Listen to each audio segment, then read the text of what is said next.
विप्रवर सुदामा जन्म से ही दरिद्र थे। श्री कृष्णचंद्र जब अवंती में महर्षि सांदीपनि के यहाँ शिक्षा प्राप्त करने गए, तब सुदामा जी भी गुरु के आश्रम में थे। यहाँ श्री कृष्णचंद्र से उनकी मैत्री हो गई। दीन बंधुओं को छोड़कर दीनों से भला और कौन मित्रता करेगा। श्याम सुंदर तो गिने चुने दिन गुरु गृह में रहे। उतने ही दिनों में वे समस्त वेद, वेदांग, शास्त्र तथा सभी कलाओं में की शिक्षा पूर्ण करके द्वारका चले आए। सुदामा भी शिक्षा पूरी करके गुरु आज्ञा से अपनी जन्मभूमि लौट आए और विवाह करके गृहस्थ आश्रम स्वीकार किया।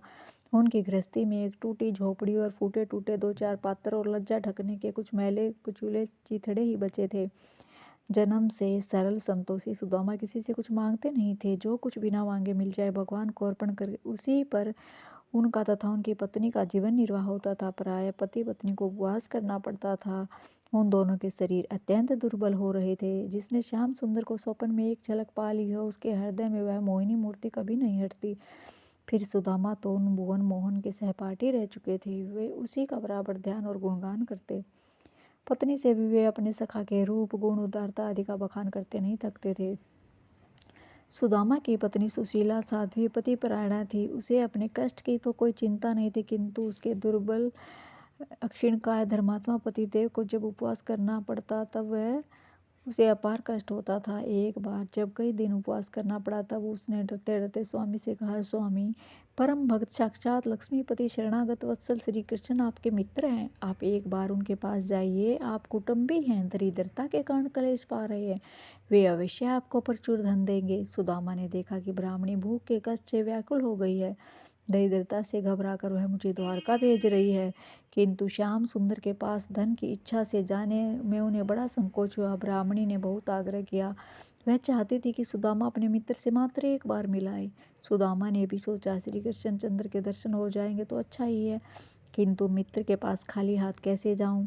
पत्नी से कहने पर वह किसी पड़ोसी से 4 मुट्ठी सूखे चिवरे मांग लाई और उनको चिथड़े में बांधकर दे दिया। वह पोटली बगल में दबाकर सुदामा जी पैदल ही द्वारका की ओर चल पड़े। कई दिनों की यात्रा करके सुदामा द्वारका पहुँचे।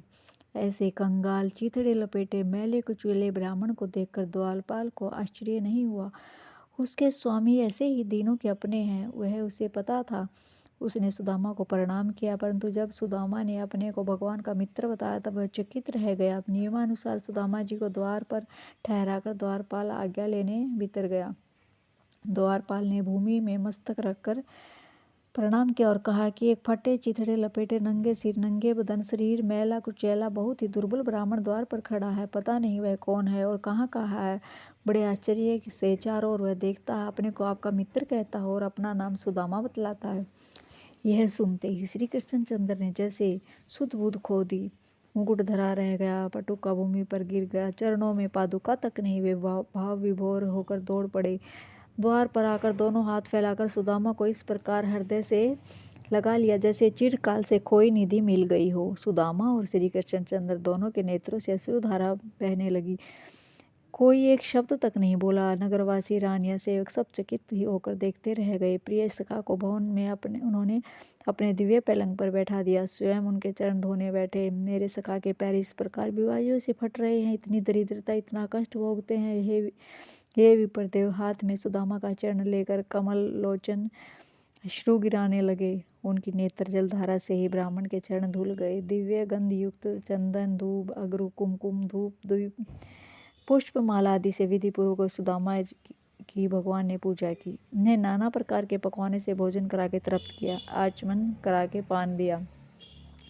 जब भोजन करके सुदामा बैठ गए, तब भगवान की पटरानियां स्वयं अपने हाथों से उन पर पंखा झेलने लगी। श्री कृष्णचंद्र उनके समीप बैठ गए और घर की कुशल पूछी। सुदामा के मन में कहीं कोई कामना नहीं थी। धन की इच्छा का लेस मात्र भी उनके मन में मोह नहीं था। उन्होंने कहा, देव, आप तो जगत गुरु हैं, आपको भला गुरु गृह जाने की आवश्यकता कहाँ थी। यह तो मेरा सौभाग्य था कि मुझे आपका साथ मिला। अब हंसते हुए लीला मैंने पूछा, भाई, आप मेरे लिए मेरे क्या भेंट लेके आए हैं। प्रेमियों की दी हुई जरा सी वस्तु भी मुझे बहुत प्रिय लगती है और भक्तों का विपुल उपहार भी मुझे संतुष्ट नहीं करता। सुदामा का साहस कैसे हो द्वारका के इस अतुल ऐश्वर्य के स्वामी को रूखे चिवरे देने का।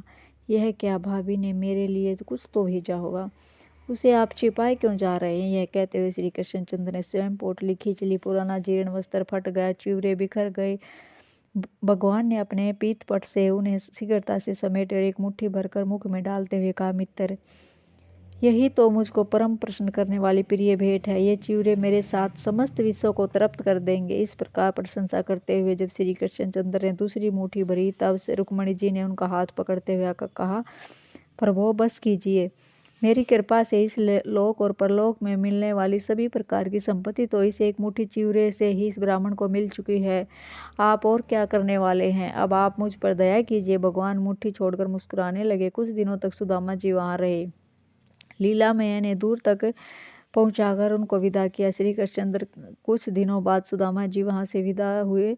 बिना मांगे ही बहुत कुछ देंगे, यही ऐसी भावना भी उनके हृदय में नहीं उठी थी। द्वारका से कुछ नहीं मिला, इसका उन्हें कोई खेद नहीं था।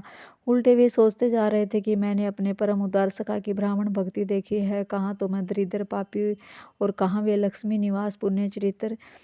किंतु मुझे उन्होंने उल्लसित होकर हृदय से लगाया, अपनी प्रिया के पलंग पर बैठा है, मेरे चरण धोए। साक्षात श्री लक्ष्मी जी की अवतार रुक्मिणी जी मुझ पर चवर करती रही। श्री कृष्ण कितने दयालु हैं। मनुष्य को उनके चरणों की सेवा करने से ही तीनों लोकों की संपत्ति, सब सिद्धियां और मोक्ष तक मिल जाता है। धन्य सुदामा घर में भूखी स्त्री को छोड़ आए हैं, अन्य वस्त्र का ठिकाना नहीं। पत्नी को जाकर क्या उत्तर देंगे, इसकी कोई चिंता नहीं। राजराजेश्वर मित्र से मिलकर कोरे लौटे हैं, इसकी उन्हें कोई ग्लानि नहीं। परंतु भगवान ने विश्वकर्मा को भेजकर उनके ग्राम को द्वारका जैसी भव्य सुदामापुरी बनवा दिया। एक रात में झोपड़ी के स्थान पर देव दुर्लभ ऐश्वर्य से परिपूर्ण मणिमय भवन खड़े हो गए। जब सुदामा वहां पहुंचे, उन्हें जान ही न पड़ा कि जागते हैं कि स्वप्न देख रहे हैं। मार्ग भूल कर कहीं और तो नहीं चले गए, वे समझ नहीं पा रहे थे। इतने में बहुत से सेवकों के ने उनका सत्कार किया, उन्हें भवन में पहुंचाया। उनकी ब्राह्मणी अब किसी स्वर्ग की देवी जैसी ही हो गई थी। उसने सैकड़ों दासियों के साथ उनको प्रणाम किया, उन्हें घर पर ले आ गए।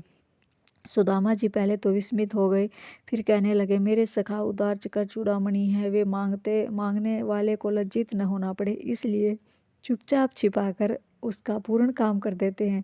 परंतु मुझे यह संपत्ति नहीं चाहिए। जन्म जन्म में मैं उन सर्व गुणाकार की विशुद्ध भक्ति में लगा रहूं, यही मुझे अभीष्ट है। सुदामा यह ऐश्वर्य पाकर भी अनासक्त रहे। विषय भोगों से चित हटाकर भजन में ही वे सदा लगे रहे। इस प्रकार से ब्रह्म भाव को प्राप्त हो गए। धन्यवाद।